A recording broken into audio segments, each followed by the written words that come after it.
Bonjour, c'est Didier de changementpositif.fr, le site de la crise de la quarantaine pour vivre la vie qui vous ressemble. Voilà une thématique récurrente sur Internet et je comprends ceux qui y adhèrent, je le comprends, ce besoin de se laisser bercer par les phrases cultes et des actes héroïques. Vouloir ressembler à des personnages connus ayant apporté un sens nouveau à la vie des autres. Ce sont toujours les mêmes qui sont cités. Et maintenant, on y ajoute aussi d'autres héros qui chantent, dansent, jouent dans des films ou bien se filment toute la journée dans leur vie privée. Les réseaux sociaux impactent beaucoup la notion de héros. Alors moi, je ne suis pas un héros et je ne souhaite pas en devenir un.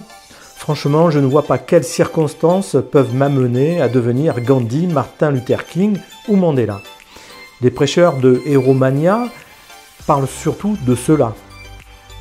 À mon niveau, j'ai réussi à changer ma vie et j'ai mis cette expertise au service de ceux qui se sentent concernés par la crise de la quarantaine et la transformation bénéfique de leur vie. J'ai souffert, j'ai cherché des solutions, j'ai créé une méthode et maintenant je la partage. C'est ma contribution modeste. Alors c'est vrai que vous êtes conditionné pour idéaliser les héros dès l'enfance. Autour de vous, à l'école, on vous propose les héros du sport, de la religion, de l'histoire de France et d'ailleurs. Ensuite à la télé, au cinéma. Et maintenant, on a aussi de nombreux super-héros. Mais les héros modernes sont plutôt ceux qui passent à la télé, ont des vues sur Internet et gagnent beaucoup d'argent qu'ils affichent partout. Et pourtant, dans le même temps, on vous élève en retenant toute votre spontanéité et votre créativité pour vous normaliser. Il y a une vraie incohérence éducative. Mais cette influence et ce discours vendu sur Internet pour que vous deveniez des héros, il vous met beaucoup de pression et vous donne l'impression que vous n'êtes pas grand-chose. Vouloir donner des principes et des valeurs qui sont universelles car ils tiennent compte des autres, bien entendu. Vouloir adopter des modèles de pensée qui vous font du bien et vous aident à trouver votre chemin, oui. Mais soyons sérieux, devenir Gandhi, c'est perdre le sens des réalités. Vous devez être la meilleure version de vous-même. C'est cela, réussir votre vie. Et pour y arriver, vous devez avoir conscience d'être vivant. Donc de vivre une vie qui corresponde aux valeurs que vous fixez selon vos envies, à vous. Ce qui est important, c'est d'accomplir votre vie, ce pourquoi vous êtes fait, et qui vous rend vraiment heureux, pour vous, pas pour les autres. Et surtout pour ne pas finir avec le regret de ne pas avoir réalisé votre vie. Et devenir le meilleur de vous-même ne signifie pas devenir un héros, un saint, un super-héros. Je suis très surpris par ces propositions prônant à chacun de devenir un héros. Je respecte les thématiques des uns et des autres, mais en ce qui me concerne, ce n'est pas mon credo, et ce n'est pas le but d'une vie. C'est irréaliste. C'est anxiogène, cela mène à la déception, à la dépréciation de soi et même à la dépression. Et puis il ne faut surtout pas devenir Don Quichotte. Dans un registre proche, il y a aussi le modèle parental qui vous impacte.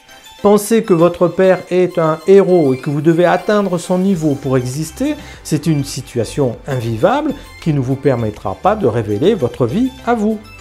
Le but d'une vie, c'est d'être apaisé en soi et avec le monde. Ce n'est pas d'essayer de trouver en soi les talents supérieurs que l'on n'a pas. Travailler sur vos aptitudes, oui. Sur vos potentiels, oui. Mais ce qui révèle la beauté d'une vie, c'est d'être ancré dans la réalité. C'est d'être apte à apprécier la personne que vous êtes. Et c'est de devenir ce que vous pouvez proposer de meilleur à vous et aux autres. Combien de temps pensez-vous rester axé, centré sur la possibilité de faire émerger le héros qui sommeille en vous ?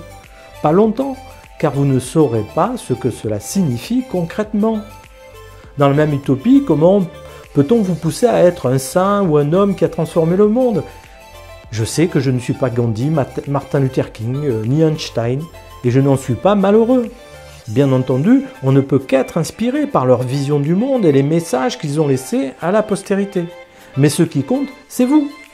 Que pouvez-vous apporter de meilleur à votre vie et par extension à celle des autres? Dans quel processus de transformation émotionnelle, comportementale, spirituelle, intellectuelle êtes-vous prêt à vous engager pour vivre une existence qui aura du sens? Comment allez-vous changer votre vie pour qu'elle soit plus douce, plus joyeuse et plus apaisée? C'est bien en cherchant à devenir la meilleure version de vous-même. La réussite de votre vie se mesure à la joie et à la paix qui vous habitent, à l'amour de la vie sous toutes ses formes, au respect du monde qui vous entoure et à toutes les pensées, paroles et actes bienveillants que vous êtes capable de prodiguer à vous d'abord, aux autres ensuite. Alors si vous êtes en recherche d'une vie meilleure, d'une vie qui vous ressemble, ne cherchez pas à devenir celui que vous n'êtes pas. Cherchez en vous tout ce qu'il y a de meilleur. Et quand vous êtes en pleine crise de la quarantaine, grâce à l'opportunité de ce questionnement, cherchez en vous le meilleur de vous-même. Vous le trouverez et vous serez vous. En étant vous, vous accéderez à ce bonheur bien réel de toujours être positif, bienveillant, heureux de ce que vous êtes et prêt à relever les challenges passionnants qui se présentent car ils vous correspondent. C'était Didier, votre partenaire vers le meilleur de vous-même. Vivez bien votre vie à vous et je vous dis à bientôt.